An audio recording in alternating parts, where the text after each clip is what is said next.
Hello, welcome back to the Moorbank Railway series. Look what's turned up.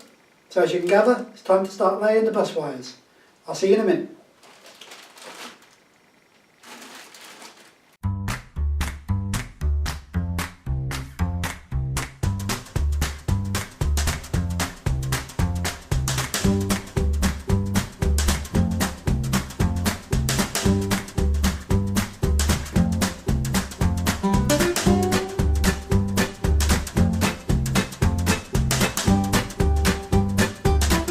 Well, before I start laying the bus wire, I had a number of comments from the last video about the way the layout ran, or my track plan ran, and it's very useful indeed. So thank you very much for those people that commented on the layout and gave me some advice. It's always handy. As you know, I'm very new to this, so it's good to get the experience from other people, and I suppose it's also good that there's a little break between me putting the video up and then me carrying on with the layout. So the first thing was at the end of the baseboards, because the way it had the baseboards were, or the track plan was that I don't know if you can remember it, but roughly where the point is in the centre there, that point was right up against the edge of the baseboard, and somebody pointed out that this wouldn't allow the loco to then run around because it couldn't actually clear the points enough. So what I've done is I've added a little bit of extra track at this end where the little jinty is, that will allow the jinty to uncouple from the carriages, pull forward onto there, and then to run around and perhaps recouple at the back when it's not working a push-pull type operation. I was asked about what I was going to do with the ends, whether I was going to have a loop or whether eventually the track would be extended. It is my intention to extend the layout into a continuous run-around loop, but at the moment I'm not sure how long I'm going to be able to keep the layout in this particular location. So I'm just going to focus in on the bit that I've got at the moment, and if I'm still here, once that's done, we can then start extending. Although I think I will put an extra baseboard, an extra 2 foot on either end. So as you can see, the jinty can now clear the coaches, and then could run around using the loop here, and then rejoin onto the back of it there. And I've done the same at the far end. So I will add a bit at the far end that will enable me to clear the points at that end. I'm also going to add an extra bit of 2 foot baseboard there so that it doesn't just suddenly come to an end. So that's the first comment. The other comment was to do with the point arrangement in the centre, and I'll just move over to that now and I'll show you what changes were advised and the changes that I've made there. So here was the original track plan, as you can see, mirroring that of Ensham, so Ensham here, and I mirrored it with the track plan here. And quite rightly someone pointed out that actually in reality, because of the way I've narrowed the layout down, this particular area just here serves no real purpose. I'll just zoom in so you can see what I mean. So this area here serves no real purpose. So I did call it a sort of passing loop, but actually it doesn't really pass anything. Quite rightly, as was pointed out to me. So what I've done in the layout, and I'll just show you this now, is I've actually removed that section there. So in effect, it runs straight up, and then this bit here just links straight back onto there, like that. So the whole of that section is now moved. I'll just show you what that now looks like.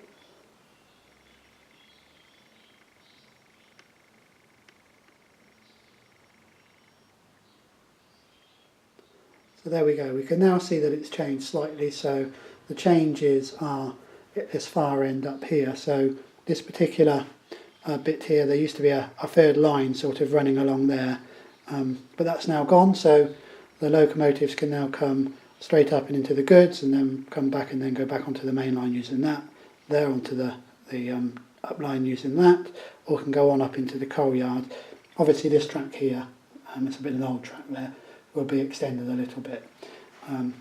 I've added a bit of track on the far end.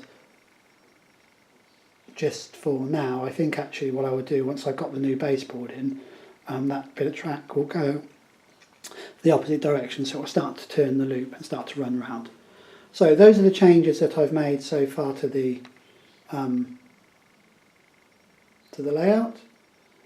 I'm about ready to start laying the track and start trying to put it into some sort of permanency, so I'm hoping that this will now work, but I suppose there still is a little bit of time to make some finer and minor adjustments.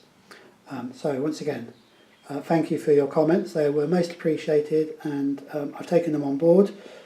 So that's when it's time to start fixing the bus wires, and this is what I got my initial purchase to fix the bus wires, start doing the bus wires on the layout. It's the starter kit from Express Models, and I would say that once again, like all the other places where I've purchased online from, it's been nothing but a pleasurable experience, and all the stuff has turned up relatively quickly. So let's have a quick look at what we get inside the pack. There's a quick look at the all of the things laid out based on the picture that comes with the pack. So, and the actual items are just to the left of it over here. So I'll just try and zoom out a fraction, and there we go. There's all the bits and pieces that come with it. As you saw as I panned across, it also comes with a diagram suggesting how you lay the bus wire out. So let me just crack on then, and I'll start fixing the bus wire to the layout, and then we can get some power to some of the track as we begin to lay it. So I should get on with that now. So I've started fitting the wire in, as you can see, and I'm doing it as per the instructions that came with the starter set that I picked up. So there's the first join, and what I've done, I don't know if you can see this particularly well, but I plan to feed it through the wires in the same way as the track will go. So I hope this makes sense. So with the brown wire being on the far side, so the far end, furthest away from the front of the baseboard, and the blue wire on the nearest to the front of the baseboard, and I'll have that running all the way around the layout. So that way, if I replicate that in terms of the droppers coming down from the tracks, I'll know that the brown wire needs to go to the track furthest away from the front of the baseboard, and the blue wire will need to go to the track closest to the front of the baseboard. I hope that all made sense. It made sense to me anyway. So that's where we are. I'll just zoom out a little bit and show you the rest of it underneath, and then what I'll do is fix the remaining blue wire. I fitted the brown wire. I just need to set up so there's the connection we were just looking at, and as you can see it runs all the way underneath the baseboard. I've put these joins every so often. What I've not done though, just so you know, what I've not done is actually cut the wire. So the wire literally just goes through these joiners. That's probably not the most economic way of doing it, but it just runs through and just to hold it in place. It then runs on down between the two baseboards there. And once again there's another joiner there, and then right at the far end there's the equivalent of the one that we've just seen. So it then runs into and ends on another joiner that we have just seen at the other end of the baseboard. I shall just get into a position so that you can see that. So there we are, right at the far end of the baseboard you can see the other joiner.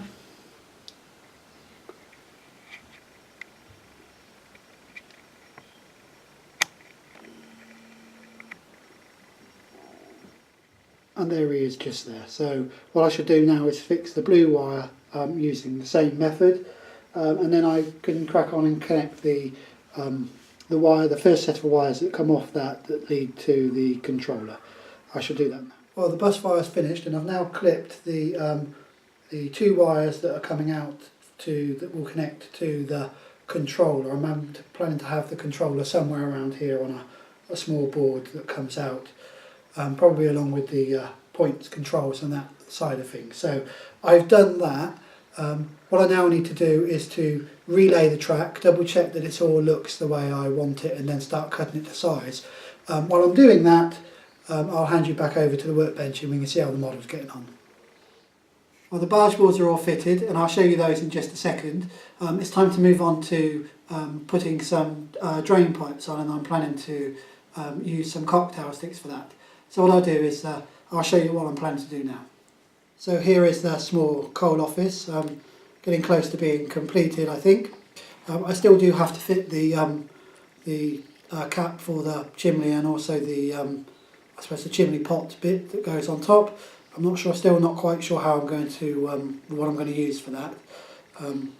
So as you can see, the barge boards do hide the gap somewhat between the roof and the sides that was showing in the last or earlier that I showed you earlier.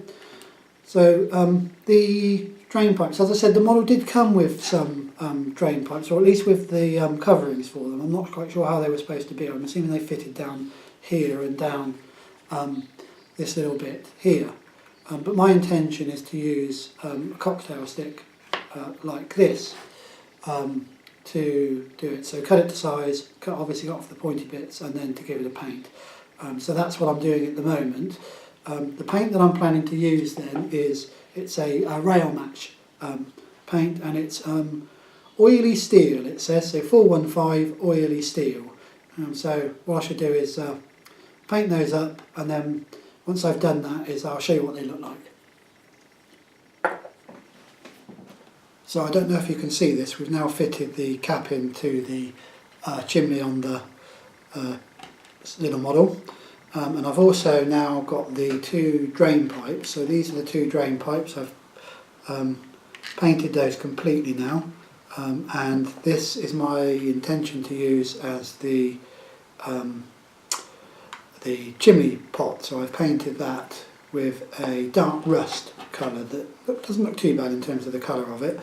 What I'm planning to do now, sorry, just so you know what that is, I'm not sure if I've said this, but that's it's a piece cut off of a cotton bud. So I've just cut off a little piece there and then painted it with the dark rust colour. So what I'm planning to try and do now then is to give it a little bit of weathering. So, and I'm hoping to use the rail match sleeper grime, and I'm just going to give it a very light, almost dry brush over both the top around the top of the chimney, and also around some areas around the drain pipes. So I should just get that ready, and then we'll be back and we shall have a go at it. So I'm not sure if you can see this, but what I've done is I'm just making a very light wash with the sleeper grime, and I'm just going to wash over the drain pipes with this initially, let that dry, and then we shall give it some dry brush with the darker colour a bit later. So let's just have a look at what this might do. I'm going to give that a very light wash to try and tone down some of the colour on it, and we'll do the same again here.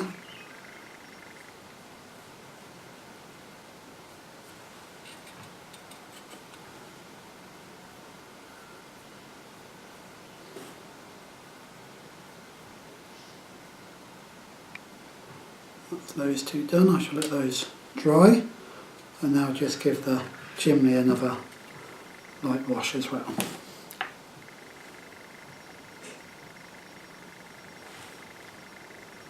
Try and tone it down just a fraction. I can always go over it again in a bit.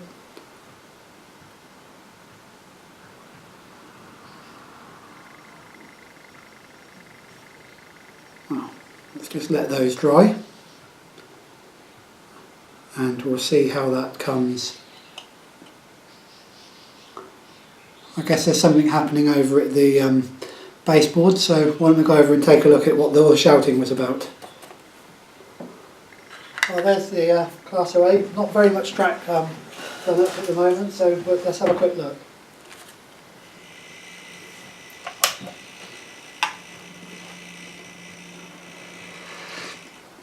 Well, I know it doesn't seem like much, but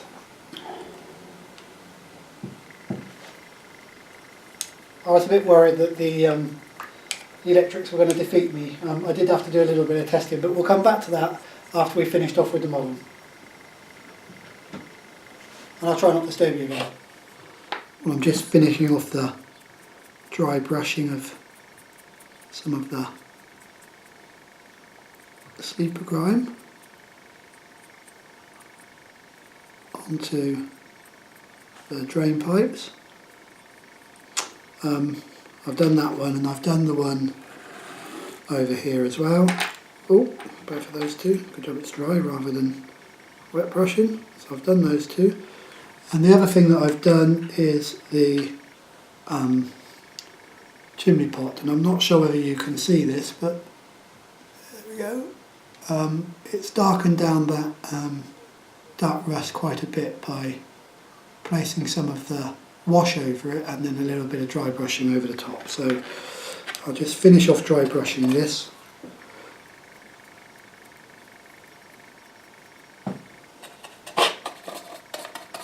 Really is very dry.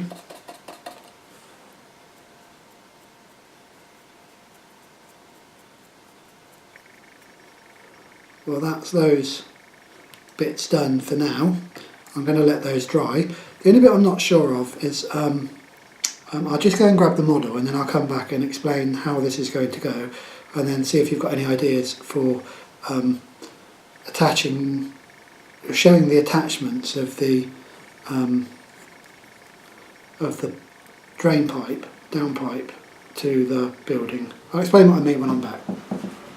So I've put the drain pipe in place here, obviously not glued down there, and it needs a little bit of filing off at the top, I think, just to make it fit correctly.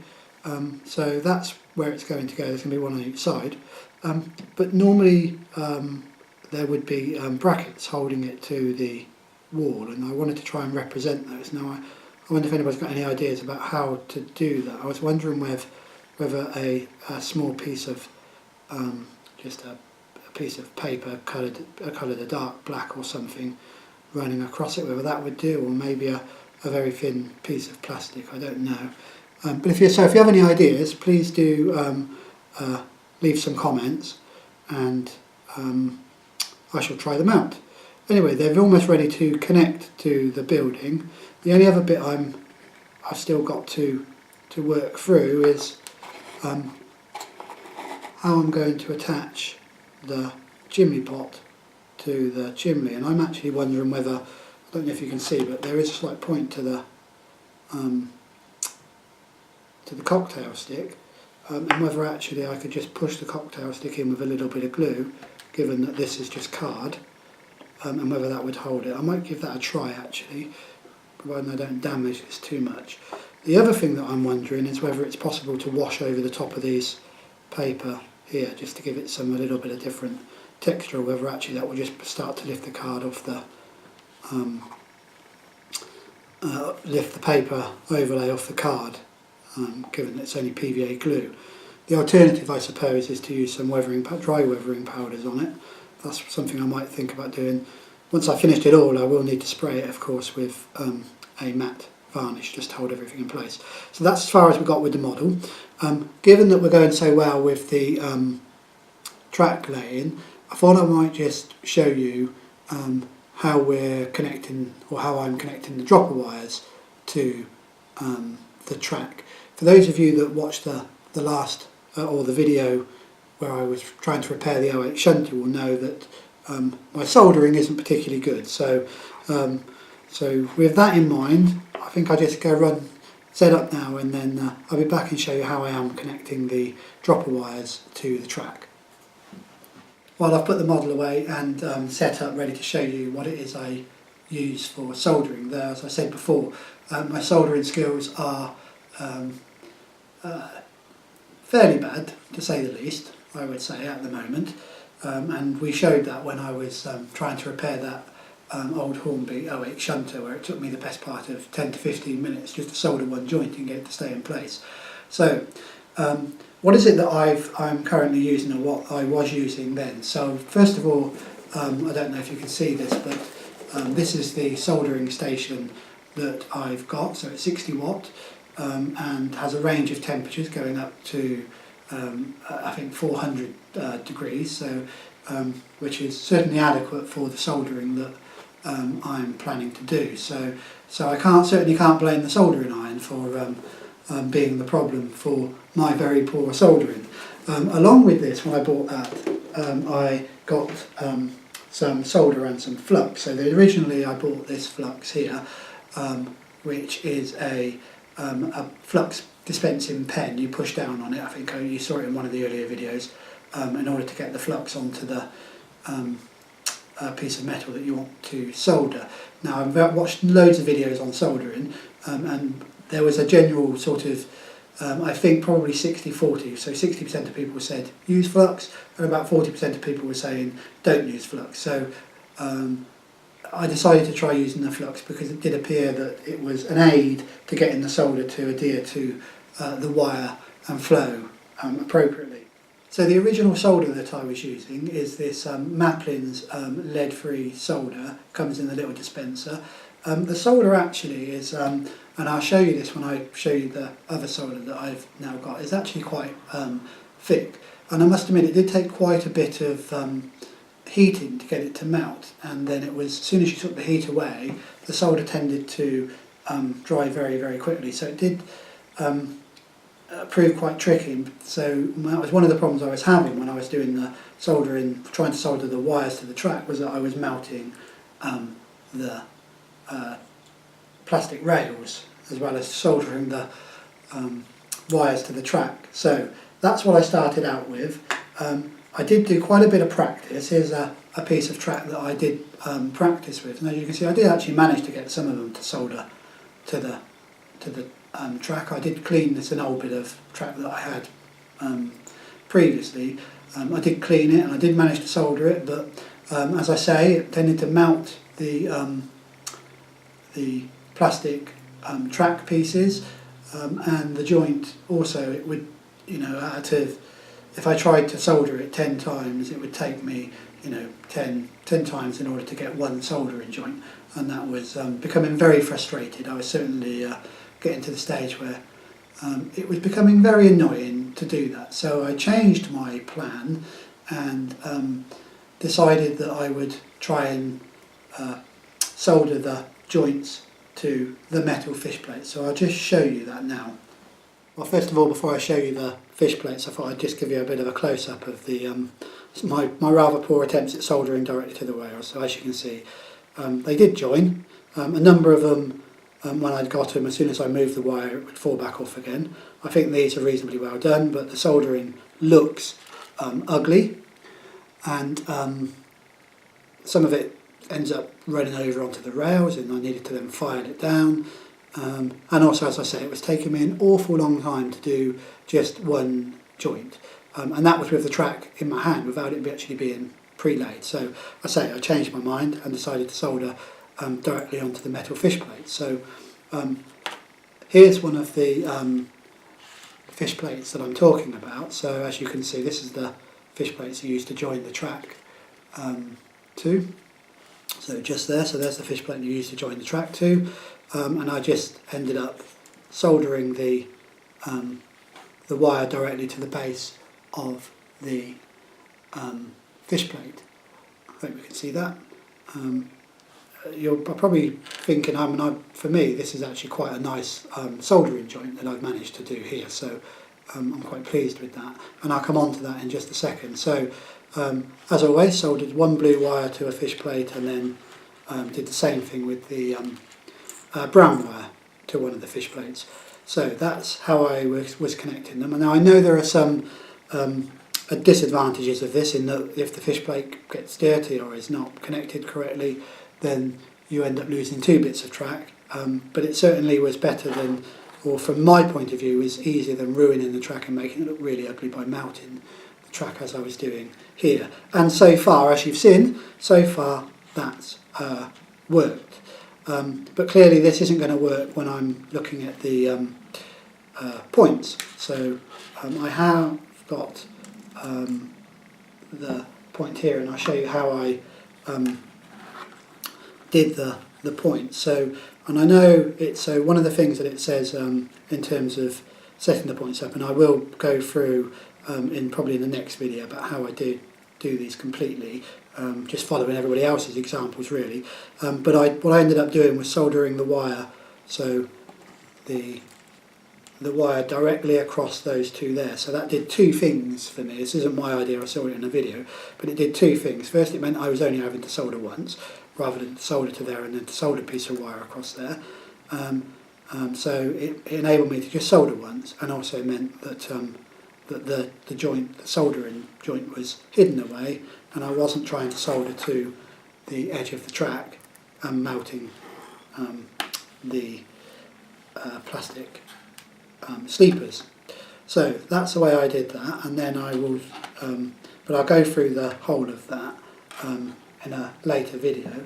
The other thing was the smaller turnouts, so the short turnouts, don't have the equivalent plate, but you still need to cut these, as you're aware, and therefore I still needed to join the two pieces together. So in this case what I did was I just cut out the piece there and the piece there, placed the wire underneath, and then soldered the two together. Sorry, the piece there and the piece there, and then just placed the wire underneath that and then soldered the two bits of wire together. And again, I think that has is working so far, and certainly in terms of the layout, the way the track's running at the moment, that appears to be working so far. So hopefully that's worked. The only other thing I've done is on some of the just the normal Hornby track, the larger piece of track, the one I'm using, a large piece of track, so the equivalent sort of length to this piece here, and that also halfway down has a place where the two tracks, you can see both of the two tracks. There's actually a gap in the sleepers, so unlike, I'll just pull this one back under, so unlike this one here where the plastic runs all the way down, there is actually a gap midway along where you can see the metal of the rail, and I just soldered directly to there in those cases. I haven't got a piece of track to show you because that's already on the layout. So that's where I am, and as I just said, some of the joints more recently are looking a lot better. So I think this particular one here, for example, is actually quite a nice solder, well, certainly quite a nice solder for me. So I've done reasonably well here in terms of that soldering joint. And that's partly, I suppose, a piece of luck that I had, in that because I couldn't get first of all, because I couldn't get this particular pen seem to make it flow correctly, I then went out and got some flux, thinner flux. I think it's actually probably more for welding joints rather than for soldering, and that helped a little bit, but still wasn't giving me the results that I actually wanted. And then the other day I was out looking for a little pin vise in a shop, and the shop I was in was also sold solder, so I had a look at the solder, and I ended up picking up some solder that was 40% lead, and this is the solder that I got. And the solder is actually also quite a lot thinner, so I'll just show you in terms of the comparison between that solder and the solder that I was using originally, if I can get the top off. So as you can see, the two pieces of solder, I'll try and get them side by side, so this solder is much thicker than this solder here. This solder here also has a much lower melting temperature, and since I've been using this solder, and I know there's disadvantage, people, some people don't recommend using solder with lead in it anymore, just to get the lead free. I found that this solder flows much more efficiently and is much easier to control in terms of doing the two joints, to the extent that I'm now even soldering the joints underneath the baseboard, whereas before I was just relying on the clamps, or clamping the wire into the metal joiner, and using the clamp as the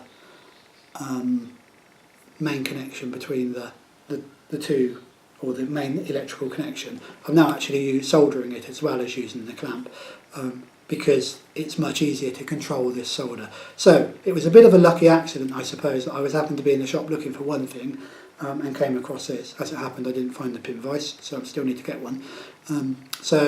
That's made soldering so much easier for me. That's just my own experience, being a complete novice at soldering, of the way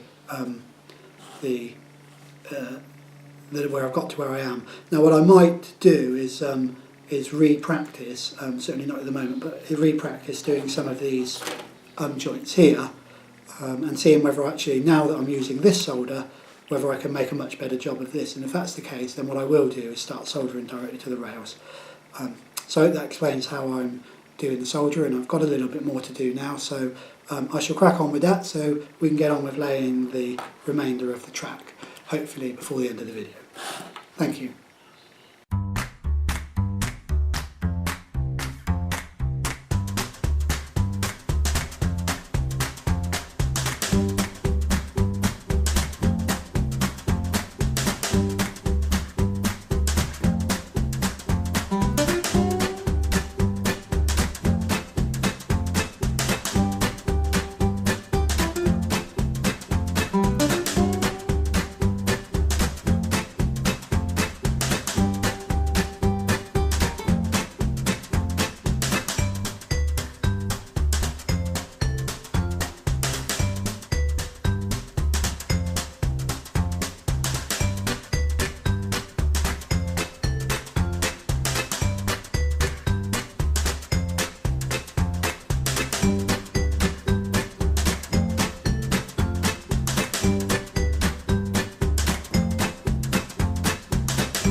that is just about all we've got time for from this video. But before I go, I just thought I'd mention that last month I subscribed to Model Rail and got some freebies with it, the vehicles. If you haven't looked at those, then please look at the last video.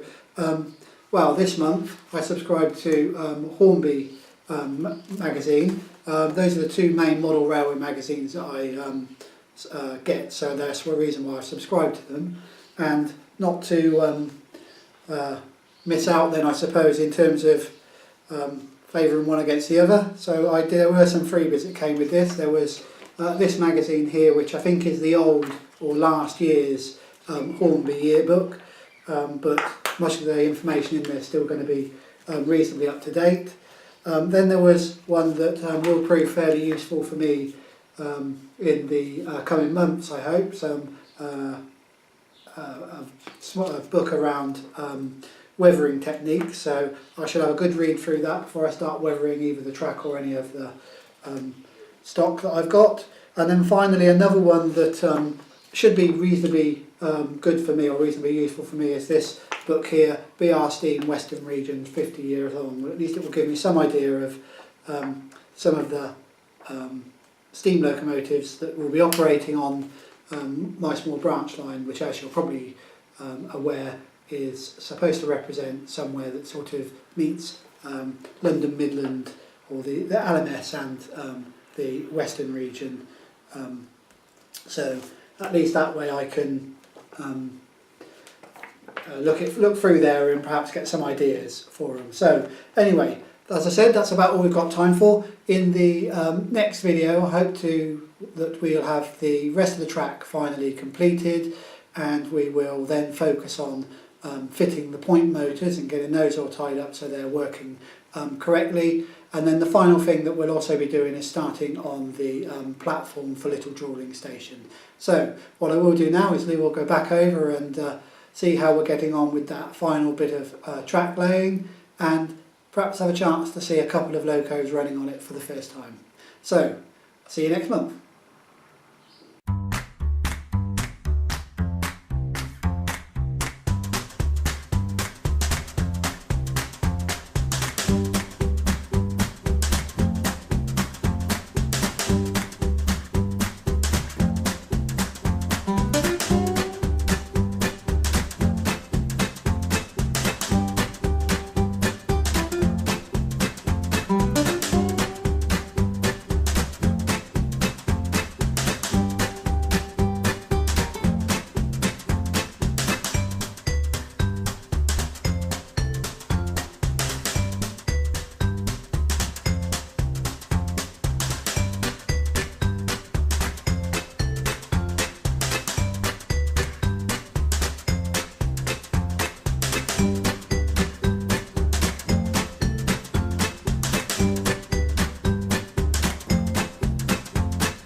Bye.